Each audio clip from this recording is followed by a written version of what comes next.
welcome to another booktube video from me, Lauren, from Lauren and the Books. How are you doing? How are you doing, David? All right. He's putting the washing out over there. I've just had an orange and I should have washed my hands before I started doing this because my hands are sticky. Today, we're going to be talking through the reading stats. So, what was that grumble for? He sweat on his t-shirt. No, it's What lotion. is it? Oh, lotion. Suntan lotion. So another reason summer's ruining our lives. Yeah. Suntan lotion all around David's lovely white shirt. That's one Hi. of We're going to be talking about my reading stats so far this year. I thought it'd be good. I've never done this before, but I've never recorded a whole year's reading on Storygraph before, so I thought it would be a good opportunity to check in and have a look where I am with the reading challenges that I'd set myself, but also the stats of like what sort of genres I've been reading, what moods I've been reading, if that surprises me, if that does not surprise me, etc. So, technology, I'm going to move here, because technology says that I should be able to insert the details that I'm looking at on the screen here. So, oh no, how do I record my screen? Well, when I come, oh, here we go, It's happening, lads. 3, 2, 1, recording the screen, here we go. So, as you can see, stop talking, David, stop filming. Oh, for God's sake. So, as you can see, I set myself 3 reading goals according to what Storygraph allows you to set. The first one was how many books I wanted to read this year. When I used to do this on Goodreads, I used to set 100 books a year and quite easily complete it. So I don't know why I didn't go a little bit higher with this year, but I thought 104 books would be 2 books a year, and that would be 2 books a year, 2 books a week, and that would be completely achievable, which, as you can see, is completely achievable. I've read 86 books this year, which is 83% of that goal, and I'm ahead by 36 books. So unless something goes terribly wrong, then I should be well on track to get 104 books. So maybe next year when I set that, I might set that a little bit higher to give myself a bit more of a challenge, maybe. But we shall see. But you can see the next 2 goals are more sort of achievable in terms of what my reading speed is like, because we're just almost at halfway through the year and I've completed 58% of one goal and 55% of another goal. So the first goal is I wanted to read 36,000 pages in 2025, and I put that as that would be sort of 100 pages a day, which sounds like a lot, but I'm obviously doing it. When I say it's roughly 100 pages a day. It's a little bit less than 100 pages a day. But when I set it, I was like, my God, is she really going to manage 100 pages a day? But seemingly, yes. As I said, I've completed 58% of that goal, and I've read 20,869 pages. Very proud of myself. And I'm ahead by 3,707 pages, which is pretty good. And then the last goal was my hours goal. I listen to audiobooks pretty much every day, and I set myself the goal of listening to 360 hours of audiobooks in 2025, and I thought that would roughly be about an hour a day. And that seems to be about right, because I've completed 55% of that goal, and I've listened to just over 199 hours of audiobooks, and I'm ahead by almost like 27 and a half hours. I find time put into the decimal system, I do not know what's going on. So yeah, I sort of round up and round down when it comes to talking about whether it's hours or like full hours or under an hour or whatever. So there we go. So yeah, in terms of goals, ahead on all of them, brilliant. But obviously maybe that books goal was a little bit low, but it's seemingly 36,000 pages and 360 hours seems pretty on point. Next year, would I put it up to 40,000 pages and 400 hours? Maybe, if I could push myself a little bit more. Do you think I could read a bit more, David? Yeah, probably. Just have to, cut out what? Sleeping? Me? Cut out talking to David. Right, okay, so that's the goals. So let's have a look at like what I've been up to this year. So, just a little recap. I've read 86 books, which is the equivalent of 200, which is 20,869 pages and just over 199 hours. The average time it takes me to finish a book is 6 days, which feels long, doesn't it? Consider how much you read. I think that doesn't account for the fact that I normally have more than one book on the go at a time. So 6 days to finish a book, that isn't like I'm finishing a book and then 6 days later I'm starting another book. I don't think. As in, like, it's not, yeah, I've got 4 books basically on the go at all times. My moods. So my moods has changed quite drastically. So for a very long time, at the top of this mood section, was dark and mysterious. Now you can see dark has dropped down to sort of 5th place there. I'm not going to click on these because if I click on these it screws the app up. So we're just going to look at the pretty colours of these moods. The rest have percentages on as we go further down. So yeah, you can see that my most read mood is reflective. That has always been sort of in the top, so that didn't realise I was such a reflective reader, but here I am. Then emotional is the next one. And then the two, we're only going to talk about the top 3. And then light-hearted and hopeful are my joint 3rd place moods. Now, I suppose the light-hearted shocks me because dark was at the top for such a long time. So to sort of flip from dark, and literally this has only happened in like, from April, I was at dark and mysterious were at the top, to now having light-hearted in my top 3. It does surprise me. I wonder, I think what has happened is that I read a lot of Ellen Montgomery books, and we'll get onto that a bit later because we'll talk about the books that are the authors that I've read more than one book of. And a lot of those books are considered light-hearted. And also I'm re-listening to the Jessica Townsend Nevermore series, and a lot of those are considered light-hearted. But so that's obviously topped the old light-hearted up. But yeah, reflective, emotional, light-hearted, and hopeful. And then I guess the lesser ones I've read are inspiring, relaxing, and challenging.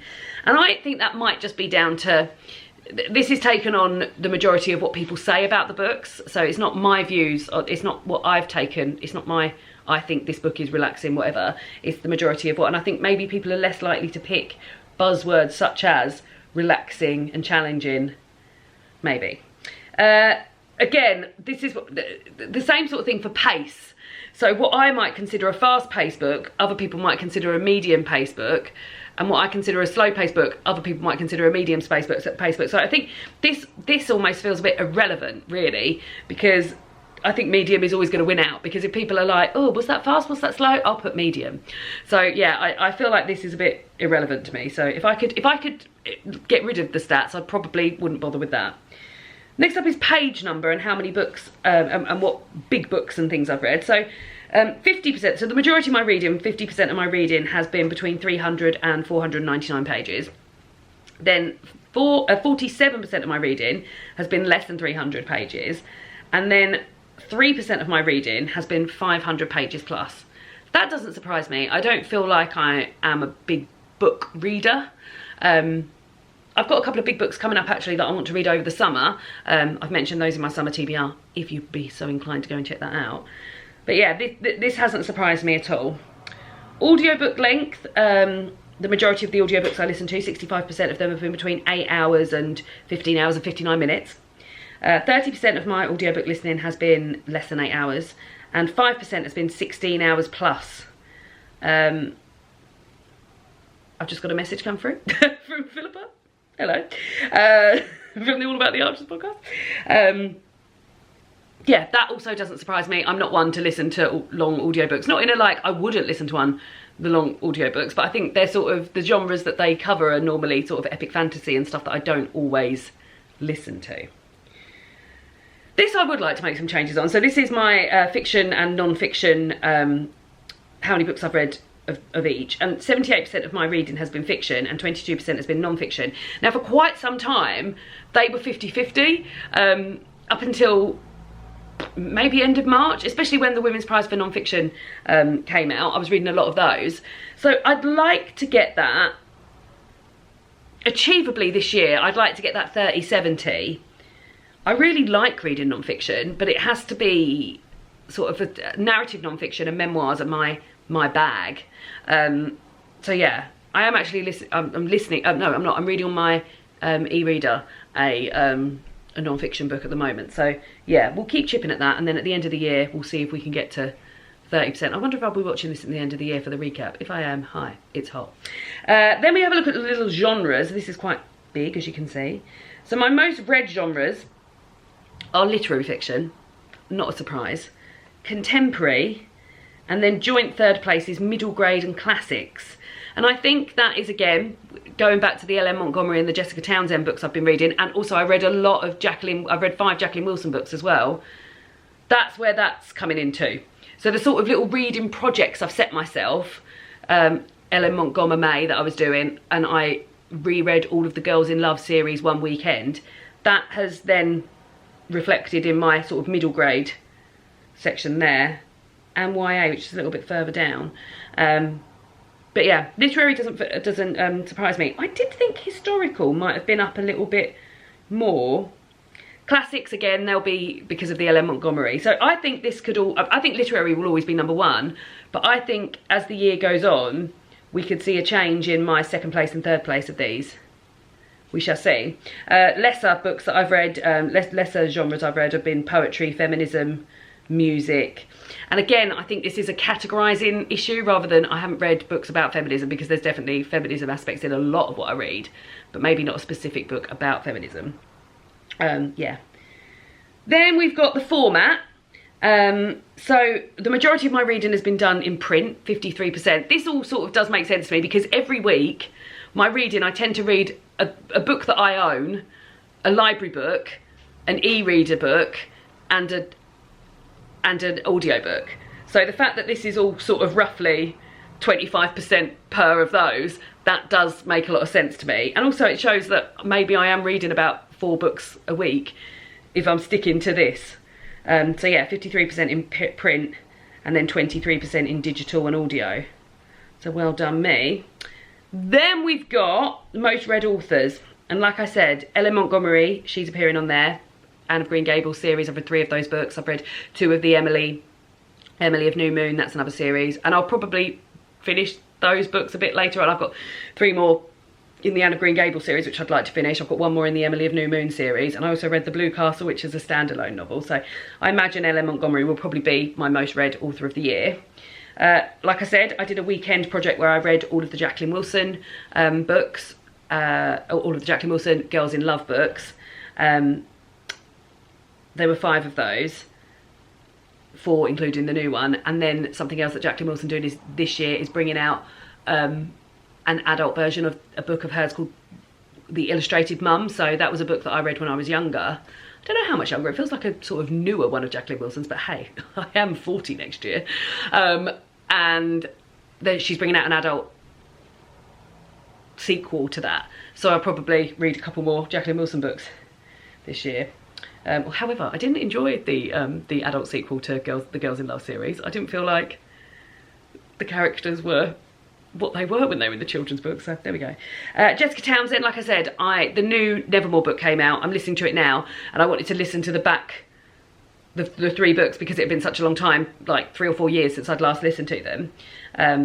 So I've done that. LJ Ross is, when I got my Kindle, I got Kindle Unlimited for a little bit, and LJ Ross's books, it's like a series following a detective. They were on the Kindle Unlimited, and I read 2 of them in pretty quick succession actually at the beginning of the year. So daft, so daft. So I didn't carry on with that. Oh, sorry, big yawn. And then C.S. Lewis, I read again on Kindle Unlimited. They had the first 2 books in the Chronicles of Narnia, and I thought they had the whole series, so I was like, oh lovely, I'm going to read all of those. But they didn't, it was only the first 2.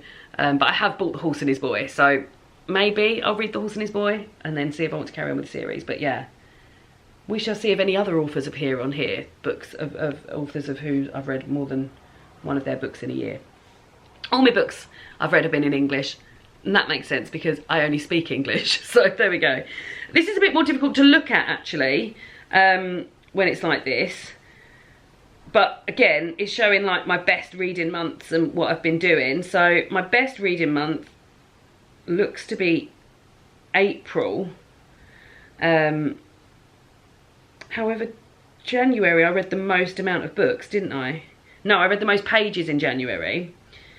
Let last month, May, was a bit of a shocker, but I did know that, and I said that in my reading wrap-up, didn't I? Like, it was really busy with work, and there was a few, that when I wasn't working, I was doing socialising stuff, so... Socialising stuff? Ugh. So, I did always know. Although saying that, like, we're fast approaching the end of June, and it's not as if I've gone over what I did in May already. Yeah, so yeah, it's not ideal to look at, that graph, but I don't know how to make that bigger for you, sadly. Then we'd move on to, lastly, star rating. So my average star rating for the year has been 3.35, which, again, I mean, it makes sense, doesn't it? I've done quite a lot. I've done, it looks like 9 5-star books, which is pretty good, and what looks like 4.5 books. Let's have a look at the 5-star books. Yeah, it was 9. Let's have a look at the 5-star books and see which of these appeared on my best books of the year. The Lion, the Witch and the Wardrobe, that's a childhood fave. That wasn't on my best books of the year, but like, it's always going to be 5 stars. I Who Have Never Known Men, that was my favourite book of the year so far, so yeah, absolutely. Shy Creatures, first book that I read this year, gave it 5 stars, absolutely adored it. Interestingly, the book club that I've just joined at my local library, they tell us what books we're going to read the next 2 months, and this is our August book, and I'm wondering whether to revisit it as a audiobook just to see how I get on with it. Yeah, a second time around, because I loved it when I read it. Oh god, I loved it.